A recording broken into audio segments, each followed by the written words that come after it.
Back pain ரொம்ப இருக்கிறவங்களுக்கு, அதாவது முதுகு தண்டே உடஞ்சிட்ட மாதிரி தாங்க முடியாத வலியா இருக்கும், அந்த மாதிரி இருக்கிறவங்களுக்கு, அது மட்டும் இல்லாம இடுப்பு வலி கை கால் குடைச்சல்லாம் இருக்கிறவங்களுக்கான ஒரு சத்தான ரெசிபி தான் பார்க்க போறோம். இது நீங்க டெய்லியும் ஒரு உருண்டை சாப்பிட்டீங்க அப்படின்னு சொன்னா இந்த வலிகள் எதுவுமே இருக்காது. இது குழந்தைங்கள்ல இருந்து பெரியவங்க வரைக்கும் யார் வேணா சாப்பிடலாம். இப்போ எப்படி செய்யறதுன்னு பார்க்கலாம் வாங்க. ஒரு பேன்ல ஒரே ஒரு ஸ்பூன் அளவுக்கு நெய் சேர்த்திருக்கேன். கூடவே 1 கப் அளவுக்கு ராகி மாவு, அதாவது கேவுரு மாவு இருக்கு இல்லையா, அது சேர்த்திருக்கேன். இப்போ நம்ம சேர்த்திருக்க மாவோட அளவு பார்த்தீங்கன்னா ஒரு 200 கிராம் போல இருக்கும். இதை நெய்யில மிதமான சூட்டுல நல்லா வறுத்து எடுத்துக்கோங்க. நல்ல வாசம் வரும், அது வரைக்கும் வறுத்து எடுத்துக்கோங்க. 2ல இருந்து 3 நிமிஷம் போல வறுத்தீங்கன்னா வாசம் வர ஆரம்பிக்கும். அந்த சமயத்துல நம்ம ஸ்டவ் ஆஃப் பண்ணிடலாம். இப்போ இந்த கேழ்வரகு மாவு நெய்யில வறுபட்டு நல்ல வாசம் வருது. இந்த சமயத்துல நான் ஸ்டவ் ஆஃப் பண்ணிட்டு இதை ஒரு மிக்சி ஜாருக்கு மாத்திர போறேன்.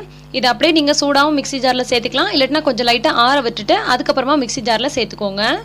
இந்த ராகி மாவை வறுக்காம செஞ்சீங்க அப்படின்னு சொன்னா அவ்வளோ டேஸ்டா இருக்காது. வறுத்து செஞ்சீங்கன்னா சாப்பிட்றதுக்கு நல்ல டேஸ்டாவும் இருக்கும். இப்போ இது கூடவே 1/4 கப் அளவுக்கு நாட்டு சர்க்கரையோ அல்லது வெல்லமோ அல்லது கருப்பட்டியோ சேர்த்துக்கலாம். நான் நாட்டு சர்க்கரை சேர்க்கிறேன். கூடவே 1/4 கப் அளவுக்கு பேரிச்சம்பழம் சேர்த்துக்கலாம். ஒரு 7-8 பேரிச்சம்பழம் சேர்த்தோம்னா சரியா இருக்கும். எந்த கப்பால ராகி மாவு சேர்க்குறீங்களோ அதே கப்பால சர்க்கரையும் பேரிச்சம்பழமும் சேர்த்துக்கோங்க. இப்போ 1/4 டீஸ்பூன் அளவுக்கு ஏலக்காய் பொடி சேர்த்துக்கலாம். ஏலக்காய் பொடி சேர்க்காமலும் செய்யலாம், சேர்த்தோம்னா ரொம்ப வாசனை மனமா சூப்பரா இருக்கும். இப்போ ஒரு பேன் அடுப்புல வச்சுட்டு 2 ஸ்பூன் அளவுக்கு நெய் சேர்த்திருக்கேன். நெய் உருகி வந்ததும் நட்ஸ் சேர்த்து வறுக்க போறோம்.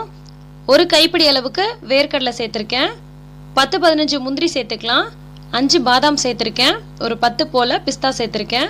இந்த நட்ஸ் எல்லாம் சேர்த்தே ஆகணுன்ற அவசியம் கிடையாது. உங்ககிட்ட என்ன நட்ஸ் இருக்கோ அதை மட்டும் நீங்க சேர்த்தாலே போதும். இப்போ வேர்க்கடலை மட்டும் தான் இருக்குதுன்னு சொன்னா அதை மட்டும் சேர்த்துக்கோங்க. வேர்க்கடலையில புரோட்டீன் சத்து ரொம்ப நிறைஞ்சிருக்கு. இப்போ முந்திரி மட்டும் தான் இருக்குதுன்னு சொன்னால் முந்திரி மட்டும் சேர்த்துக்கலாம். ஸோ உங்ககிட்ட இருக்கிற நட்ஸை மட்டும் நீங்கள் சேர்த்துக்கிட்டாலே போதும். இதெல்லாம் சேர்த்து தான் செஞ்சாகணும் அப்படின்ற எந்த அவசியமும் கிடையாது. இது உங்களுக்கு ஆப்ஷனல் தான். இப்போ நல்லா வறுபட்டு வந்துடுச்சு. மிதமான தீயில வச்சு தீஞ்சிடாமல் இந்த மாதிரி கலந்து விட்டுட்டே இருந்தீங்கன்னா இந்த மாதிரி பொன்னிறமாக மாறி வரும். ஸோ இந்த சமயத்தில் நம்ம எடுத்து இந்த வறுத்த நட்ஸை இந்த ஜார்க்குள்ளேயே சேர்த்துடலாம். வறுத்த நட்ஸ் எல்லாத்தையும் சேர்த்து கூட அரைச்சிக்கலாம். நான் பாதி நட்ஸை இந்த மாதிரி எடுத்து வச்சிருக்கேன். இதை நம்ம க்ரஷ் பண்ணிட்டு உருண்டை பிடிக்கும் போது சேர்த்தோம்னா பார்க்கறதுக்கு நல்லா அழகாக இருக்கும். அதனால வறுத்த நட்ஸ்லேருந்து பாதி நட்ஸை தனியாக எடுத்து வச்சுக்கிறேன். இப்போ நம்ம மிக்சர் ஜாரை மூடிட்டு நல்லா அரைச்சி விட்டு எடுத்துடலாம். இதில் நம்ம நாட்டு சர்க்கரை பேரிச்சம்பழம்லாம் சேர்த்துருக்கனால வேற எதுவும் சேர்க்கவே தேவையில்லைங்க. இது உருண்டை பிடிக்கிறதுக்கு சரியான பக்குவத்தில் இருக்கும். ஒருவேளை உங்களுக்கு உருண்டை பிடிக்க முடியாத மாதிரி ட்ரையாக இருந்துச்சுன்னா கூட 2 பேரிச்சம்பழத்தை சேர்த்து அரைச்சிக்கோங்க. அப்போ உங்களுக்கு பர்ஃபெக்டாக உருண்டை பிடிக்க வரும். இப்போ நம்ம உருண்டை பிடிக்க வருதான்னு பிடிச்சு பார்க்கலாம். ஒருவேளை உருண்டை பிடிக்க வரல அப்படின்னு சொன்னால் கொஞ்சமாக பேரிச்சம்பழத்தை சேர்த்துட்டு அரைச்சிக்கலாம். எனக்கு கரெக்டாக இருக்குது. ஸோ இதே அளவுகளை நீங்களும் செஞ்சீங்கன்னா உங்களுக்கு பர்ஃபெக்டாக உருண்டை பிடிக்க வரும். இப்போ நம்ம அரைச்ச பவுடரை ஒரு பவுலுக்கு மாற்றிடலாம்.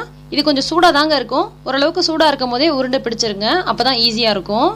இப்போ நம்ம வறுத்த நட்ஸ்லேருந்து பாதி எடுத்து வச்சோம் இல்லையா, இதை சின்னதாக உரலில் போட்டு ஒன்றும் பாதியமாக இடிச்சிக்கலாம். இந்த மாதிரி இடிச்சிட்டு இதை நம்ம உருண்டை பிடிக்க போகிற அந்த மாவு கூடயே சேர்த்து பிசைஞ்சிடலாம். இந்த மாதிரி நட்ஸை ஒன்றும் பாதியமாக இடித்து போட்டு உருண்டை பிடிக்கும்பொழுது பார்க்குறதுக்கு அழகாக இருக்கிறது மட்டும் இல்லாமல் சாப்பிட்றதுக்கும் இடையில கடிபட்டு ரொம்ப ரொம்ப டேஸ்ட்டாக சூப்பராக இருக்குங்க. இப்போ நட்ஸை சேர்த்துட்டு எல்லாத்தையும் நல்லா ஒரு முறை கலந்து விட்டுட்டு எந்த அளவுக்கு சைஸ் நமக்கு தேவையோ அந்த அளவுக்கு சின்னதாவோ அல்லது பெருசாகவோ நமக்கு ஏற்ற மாதிரி உருண்டை பிடிச்சிக்கலாம். இதை உருண்டை பிடிக்கும் போது நம்ம கையில் நெய் எதுவும் அப்ளை பண்ண தேவையில்லைங்க. ஆல்ரெடியே நம்ம இதை வறுக்கும் போது நெய் சேர்த்துருந்தோம் இல்லையா, அந்த நெய்யே நமக்கு இந்த மாதிரி உருண்டை பிடிக்கும் போது வெளியாகி வரும். அந்த நெய்யே போதும். ஸோ நம்ம எக்ஸ்ட்ரா எதுவும் நெய் அப்ளை பண்ண தேவையில்லை. பாருங்க, இந்த மாதிரி அழகா நம்ம உருண்டை போட்டாச்சு. ஸோ மீதம் இருக்கக்கூடிய மாவுல சின்னதாவோ பெருசாவோ எப்படி உங்களுக்கு வேணுமோ அந்த மாதிரி நீங்க எல்லா மாவையும் உருண்டை போட்டு வச்சுக்கலாம். இதை நீங்க 2 வாரம் வரைக்கும் வச்சு சாப்பிடலாம். இதில் நம்ம சேர்த்துருக்க பொருள் எல்லாமே அவ்வளவு சத்தான ஆரோக்கியமான பொருளுங்க. இதை நீங்கள் தினமும் ஒன்று சாப்பிட்டு வந்தீங்கன்னு சொன்னால் இடுப்பு வலி கை கால் குடைச்சல் முதுகு வலி இதெல்லாம் எதுவுமே இல்லாமல் காணாமல் போயிடும்.